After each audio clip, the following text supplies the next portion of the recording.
আজকে সামান্য হালকা থেকে মাঝারি বৃষ্টির সম্ভাবনা রয়েছে বিক্ষিপ্তভাবে ইস্ট এবং ওয়েস্ট মিদনাপুরে। এছাড়া মোটামুটি দক্ষিণবঙ্গের বাকি অঞ্চল ড্রাই থাকারই সম্ভাবনা।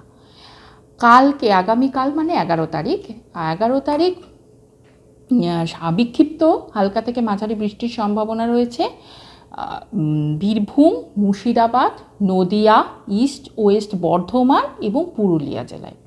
আর এই জেলাগুলিতেই ঝোড়ো হাওয়া, দমকা হাওয়া সহযোগে বজ্রপাত সহ বৃষ্টির সম্ভাবনা এবং দমকা হাওয়ার গতিবেগ আশা করা হচ্ছে 30 থেকে 40 কিলোমিটার পার আওয়ার থাকবে।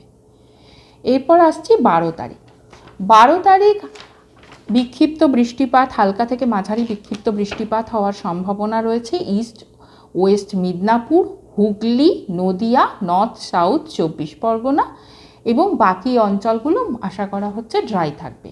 আর এই ডিস্ট্রিক্টগুলোতেই দমকা হাওয়া সহ বজ্রপাতের সম্ভাবনা রয়েছে এবং দমকা হাওয়ার গতিবেগ থাকার সম্ভাবনা 40 থেকে 50 কিলোমিটার পার আওয়ার।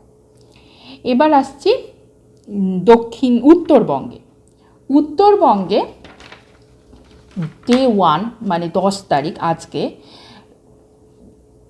কিছু কিছু জায়গায় বৃষ্টির সম্ভাবনা রয়েছে দার্জিলিং, কালিম্পং, জলপাইগুড়ি এবং কোচবিহার, আলিপুরদুয়ারে।